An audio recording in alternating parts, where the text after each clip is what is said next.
I want to say thank you guys so much for all your support and positive feedback. It felt really good. And for those who were kind of surprised they'd never heard of books like Hotel or Iola Leroy, don't be ashamed because I did not read these books until I was in graduate school. So today we're going to be talking about tokens. A token, defined by a dictionary definition as an adjective, is done for the sake of appearances or a symbolic gesture. In media, that is what a token is. A token pretty much is a symbolic gesture to show the audience, hey, we care about diversity. And just like a symbol, it often means very little under the surface. It's beautiful and it seems nice, but quite often these characters that are delivered to be our one minority in a group of 5 or 6 end up being the most poorly written and poorly handled of the group. The audience of that race feels very emotionally attached to them because that's all that they have. And these characters, unfortunately, are put as a representation of everybody within that racial group, even though that's not really fair. And writers, when they neglect or don't care about these characters, are going to get insults like racist or bigoted because you put the only character of color or the only LGBT character in a situation that's completely and utterly fucked up. However, at times there are token characters who actually end up being fairly good. And so this video is going to be talking about the good, the bad, and the ugly of black tokens. I would love to hear what people from other races have to say about this topic. Remember to thumbs up and subscribe if you like this video, and let's do it. What makes a good token? To me, the criteria was very simple. They are a real fleshed out character. They have their own stories, arcs, and narratives that are not completely integral to them being the black best friend of whatever character that they're involved with. I'm not putting these characters in a particular list. They're just kind of characters that I kind of thought of that fit these roles the best in the order that I thought of them. I don't have every single token character on here, just a few, and I only chose from characters that are on shows that I myself have watched because I don't want to talk out of my ass in secondhand. Let's get information. What did I say? Veronica Fisher from the US version of Shameless. Shameless is probably one of my favorite shows on TV right now. I know it hasn't won a lot of awards, but it is still a very well written, very well put together show. And one character that I was really attached to but worried about was Veronica. Veronica in the original UK version was not black. And my concern was that they were going to understand that being a black ghetto person is a genuine personality and a genuine character worth exploring. I don't think that we should no longer represent characters just because they make us feel uncomfortable. Therefore, I was very relieved to see that Veronica is the perfect kind of ghetto black character. She is smart but ratchet. She is sexual but also very kind and maternal and virtuous in her own ways. And she's complex. She doesn't know everything, but she understands what she needs to survive in this world. And her race and her poverty are very well intermingled throughout the show, making her one of the most complex characters on the show. And I think her storyline in the past 2 seasons has been one of her best. The character has been dealing with postpartum depression after having 2 twins. I've never seen a black woman portrayed with having postpartum depression. A lot of times black women are either, single mothers who are very forward thinking about their child, or they're very, overwhelmingly like, I love you, like the mammy stereotype of just like, head on titty. Throughout the season that she has the kids in the season following, it really deals very well with her learning to become a mother and to have people care about her and care about V. And I really, really appreciate that. That's such a very rare thing to see. A show like Shameless, you don't expect to see that kind of narrative, but it was there and it was great. And I really am thankful to the show for showing that there is a lot to be told about our little ratchet black characters. Let's get information. What did I say? Jodie from Daria. I've talked about Daria before. I think it's one of my favorite shows of all time. It's brilliant. And I love Jodie because even though she's not a main character, as a supporting character, she very much breaks down the complexities of black excellence in a white society. She is very outgoing and involved in a lot of school activities and extremely smart and gifted, but she's also very shy, very self-conscious, and very self-aware that her blackness and her doing well is so important to making sure that black people as a whole can be seen as good. She feels all that pressure, and she explains all this really well, and there are 3 episodes especially. The first one is episode 8 of season 2, Gifted, where she does her whole Queen of the Negro speech, which I have cited many times as being one of my favorite speeches about blackness in a show. We also have episode 6 from season 4 called I Loathe the Parade, where she and Mac are the homecoming king and queen. And she knows it's kind of bullshit. They've been homecoming king and queen every year. It's to make them seem more diverse as a city, Lawndale, even though the black population is very scarce. And Jodie, for a quick moment, is like, you know what, screw it. They want to walk off the stage. But then she sees a little black girl looking so excited and happy to see a black homecoming queen, and Jodie stands up and starts waving again. Because she just gets it. Like, it's stupid, it's stereotypical, it's a token, you know? It's a symbolic gesture, but she understands that to this young girl, that means so much. Jodie got Jodied, you know? It was very good. And then the final sequence happens in Is It College Yet?, where she decides that she doesn't want to go to Crestmore, which is like this fictional, you know, university, really great. She wants to go to Turner, which is an HSBC, historically black college, because she wants to really have a fulfilled black social life and not have to constantly worry about being a gifted black student. She wants to just be a black student. And that was just really well handled. And I think Daria was very good at showing those elements of Jodie's character without making her a super special character like Susie Carmichael, who I personally can't stand. Let's get information. What did I say? At first I didn't know if I was going to make Gwen a good or a bad character. I think token character, because I love her. I love Gwen. Angel Colby saved my life in so many ways, but that's not the point. I almost wanted to put her as bad because I feel like she was very underused at many times, especially because Angel Colby was such a good actress. She got kind of shitted on. But at the same time, Gwen's, oddly enough, symbolic presence and what she was able to do in the earlier seasons makes me love her, because even though she was underused, she was the most consistently well-written character on the show. And Angel Colby delivered in every single way. And anyone who did not like Angel Colby in the role didn't like her because of their race. Because she was one of the best actresses on the show. She was very queenly and poised in her nature. She encompassed everything that Guinevere was supposed to be. So there is no reason not to like her. If you think that she didn't get to do enough, that's the writer's fault. That is not her. And if you're going to praise Kate McGrath and not Katie McGrath, who I do like, and dismiss Angel Colby, there's no reason for that. You're a racist.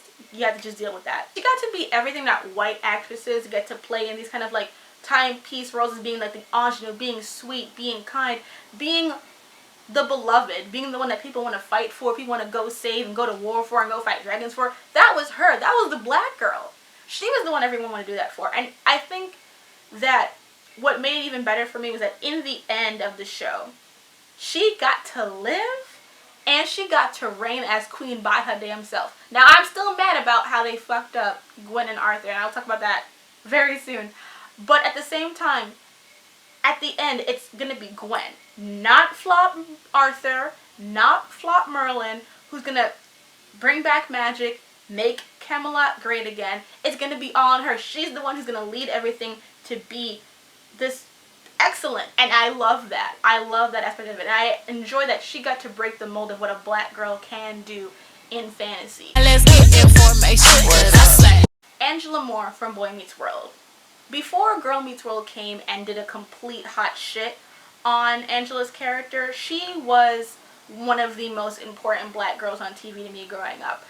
To see Angela, who was darker skinned, had natural hair most of the time, who was smart and funny and integrated with these group of people and not just being there for like, oh, talk about Kwanzaa, oh, talk about Black History Month. She was really integrated into the storyline, and her relationship with Sean was just so meaningful over those last few seasons that what happened in Girl Meets World is made extra shady to me.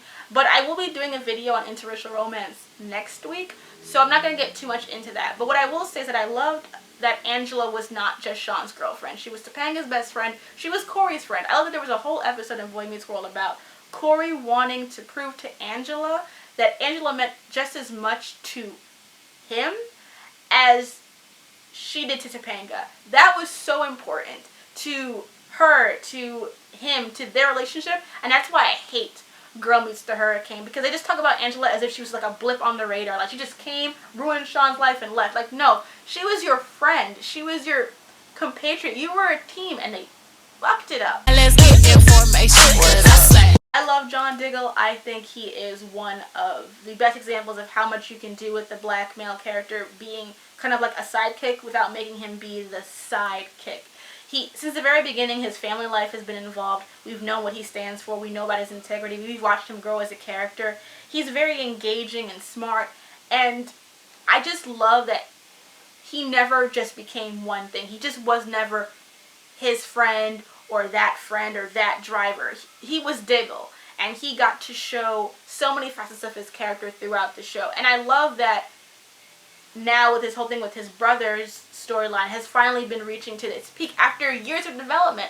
And I think that Diggle being able to have episodes just about him and about his story elevates him so high above so many other characters that even though Arrow fails at race in so many other ways, they win with Diggle. Let's get information. What I say? I love Archer and I love Lana. She's just so funny. She's so smart. You know, problematic for sure because it's Archer and everything's problematic. But she's fun and she gets to be the hero and to have her comedic moment. She's a fully recognized person within this very, you know, crazy group of characters. And I love her relationship with Archer. I think it's weird and crazy and amazing. I'm so happy that they're together, I guess. And I really enjoyed watching her character and seeing what they're going to do with her. And I love her being intimidating. Like she's like, she reminds me of Serena Williams of being like that very strong, like built woman that could be intimidating, but like Archer's like, I'm gonna get that ass. So I appreciate that and I like Lana and I really love what they do with her character in the show. What makes a bad token character? One who is only used for plot. One who's not respected by the writers to really have their own storyline or to do anything else. And they're being constantly belittled by the white characters or being shat upon by the white writers. Let's get information. What I say? I love Lost Girl, but I do not love how they treated Hale. I mean, Hale was supposed to be so many things, but he never accomplished it. He's supposed to be the best friend of Dyson. They never do anything together. They never get to have any standalone storylines. It's always about Dyson, Kenzie, Lauren, and Beau. Hale is an extra. His only real personal storyline was in season 2, and it was a storyline loosely about racism that dealt with Kenzie being racismed against, being discriminated against by a black family because Kenzie was a human and they were magical fae. And it was the only time race had ever been brought up in the entire show, and it was in this weird who's coming to dinner reverse racism bullshit that just didn't make any sense and was not fulfilling in any way. In season 3, he becomes the Ash, which is basically the mayor of the good fae people, and he gets no screen time. He and Kenzie finally get together in season 4, and then he gets killed off. So great. And he is very quickly replaced by Tamsin, who's the worst. Let's get information. What I say? Marcel was a young mixed-race slave from New Orleans who was found and saved by Klaus. Klaus raised him when he was little to be like his surrogate son, and then later on when he fell in love with Rebecca, which was super weird because that's kind of your auntie, Marcel fell in love with Rebecca. At first Klaus, you know, because he's all vagina protectorate service, he didn't want them to be together. Later on he's like, okay fine, you can have my white woman sister, and they can become a couple right as their evil daddy comes into town, burns everything to the ground, almost kills Marcel, and they have to jump ship because they can't be killed by their dad. Marcel lives, builds up the vampire quarter of New Orleans, becomes like basically the king of New Orleans, takes over the world. That he was a slave in this place and now he's like a king. And Klaus gets jealous, comes over and ruins everything. And from this point on, Marcel is shut upon by the narrative constantly. When Klaus comes back, he just decides this is all mine. And from that moment on, Marcel is constantly trying to climb back up to what he was before. And Klaus just keeps smacking him down, smacking him each and every time. And it's so frustrating to watch because you have to keep this in mind. Marcel was a slave. And he keeps getting beat down by white people constantly and getting all of his shit, all of his friends either killed or taken away from him the entire time. And at not one moment does any of the writers go and say, you know what? This is kind of fucked up. Maybe we should let Marcel actually have something. No, he gets a shitty apartment in the middle of nowhere. But thankfully, sometimes he gets to have some things to do, much like Hale. Hale got to do some things sometimes and have his own sometimes storyline. So does Marcel. Is it satisfying? Hell no. But it is more than a lot of other people get. Let's get information. What I say? Bonnie is denied everything, okay? Decent storylines, good hairstylist, you know, A-list cock. Everything that she deserves rightfully is never given to her because she has to be the third amigo to Elena, can't fucking do shit for herself, Gilbert, and Caroline, sometimes a good friend, Forbes. And it just is frustrating to me because when the character was white, because in the books, this was a white woman, she got to have everything. She got to be a cool witch, she got A-list dick, and I'm sure her hair was great too. Bonnie gets none of that. But she's just such a great character the way she's written. Like, she has the most internal depths of any character except, I guess, Damon, because Damon is a complex character sometimes when he's not being all vagina whipped by Elena or whatever Petrova's going on at the time. She's always been just a really well-written, well-handled character. Like Gwen, even though she's underwritten, she is the most consistent. And her growth and acceptance of Damon is very engaging to watch, and her kind of acceptance of vampirism as a whole. Ever since she became a witch and really became a fully realized witch, she's wanted to be a hero and do the best that she could, and she has done that. And that's the only reason why she's ended up in this, the bad and not the ugly, because really I love her, and she means so much to me, even though the writers keep fucking around with her and her hair and her storylines and her dick. Can she please get decent dick, please? I'm tired of all these reoccurring dicks. Stagnant, good dick. She deserves it. She's worked so hard. Let's get information. What I say? I fucking love Sons of Anarchy. I think it's a great show. And in the end, I decided I wanted to put Juice on this list because his character, in terms of how sweet he was, how kind he was, how good he was, it all goes to shit once we realize that he's half black.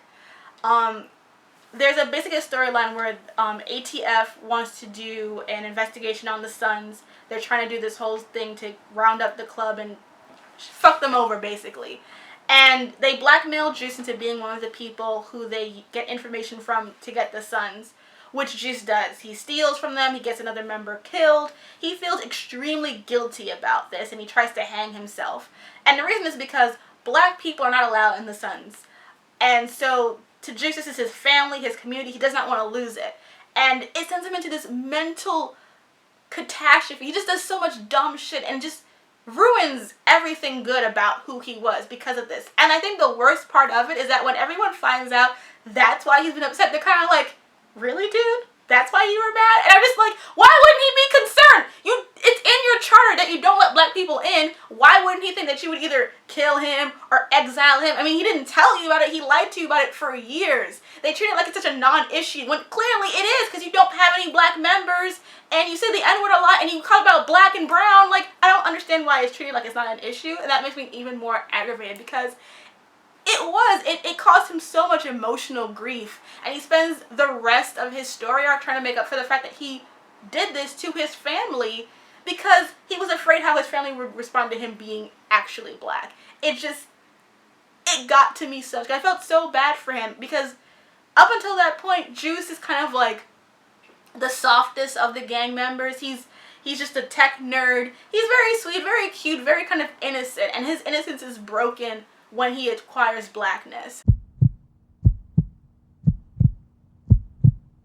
Now we have to get to the ugly. These are the token characters who are just abused and shitted on and treated like basically human garbage by the plot, and there are more of them than there are of either category, so that should tell you something, right? Let's get information. What I say? Sabine from Penny Dreadful. I talked about this in the whole full-length video, but I will just say this. Out of a cast of 6 characters, he is the only character, the only one not to have his own character story arc. 0.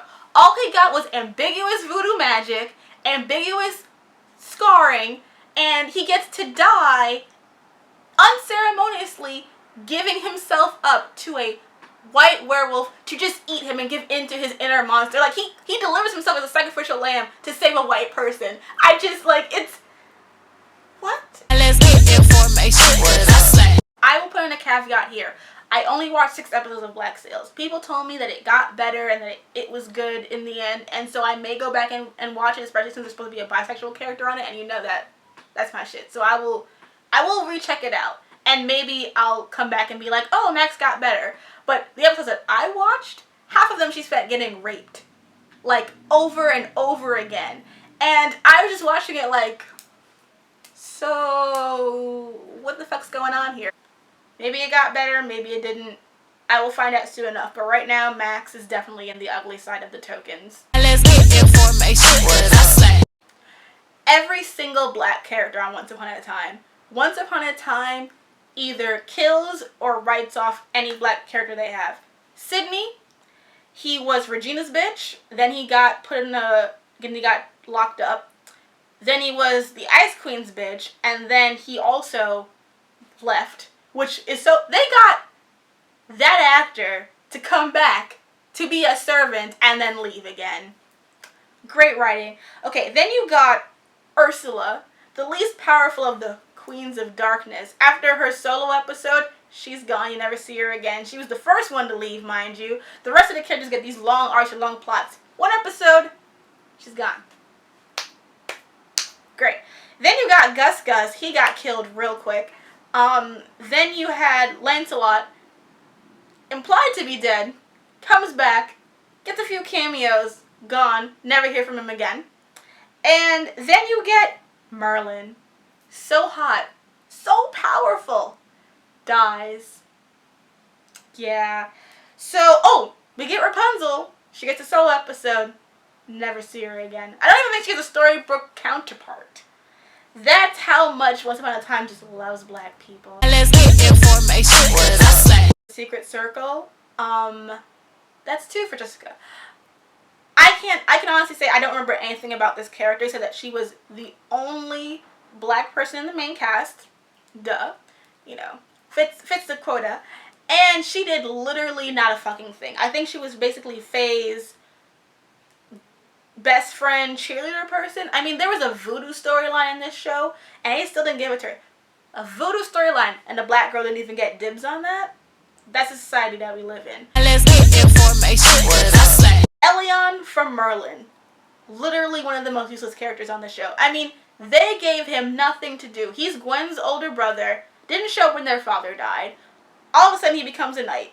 Great. Is he ever in any of the night photo caps that people put on Tumblr? No, because they don't want black people in these shows. This will be white. Duh. He never gets to do anything. Fans don't really care about him. He gets one episode where he really gets to do a lot. That's the episode where he dies.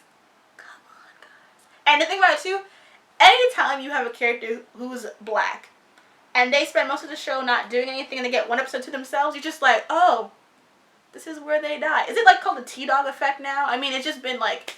I basically just call it niggas in sci-fi and fantasy. But I'm sure that there's probably a better name for it than besides that. But as soon as that episode came, I'm like, oh, they're doing a lot with Elian. He's probably gonna die. And then he did. Let's get information. What did I say? After Mr. Trick and his 5-episode extravaganza, I just figured Buffy was gonna be one of those shows that just did not have black people in it. And I was like, okay, this is not gonna have a show. It's not gonna be a show with black people in it. They gave me Mr. Trick. That was nonsense. I'm okay with that. And then we got Robin Wood. Robin is the son of the former Slayer, Nicky Wood, who was killed by Spike. He's also the principal now of the revived Sunnydale High. And I remember watching him like, okay, so there's a brother in Storybrooke. How long does he have to last? And he lasts the entire show. I was as surprised as Faith. I definitely thought he was going to die. And he has a vendetta against Spike because Spike killed his mother and stole her fucking jacket to boot. And he wants to kill Spike. But this is season 7, you know? This is the season where Spike can do no wrong and Buffy loves him. And so, like, he can just get away with it. So Robin, you know, kidnaps Spike, tortures him, tries to kill him, all that kind of stuff. Spike ends up beating him because he's a white man. Duh, he's gonna win. And, you know, he lets Robin go out of respect for Nikki, which, you know, kind of ironic considering you were the one who killed her. And Buffy basically just says, oh, if you try it again, I'm gonna let Spike kill you. And I was like, really, girl? Really? That's why you got kicked out of your house in like a couple episodes, because you were trying it too much. I mean, season 7 was just trash, but this and Robin's character was just adding on to the trashiness. It was just so, he was just so poorly handled, and he's so significantly the second black person we've seen on this show that stays for more than one episode that I was kind of like, okay, Buffy's gonna be one of those shows that just fails really fucking bad at race. Let's get information. What did I say?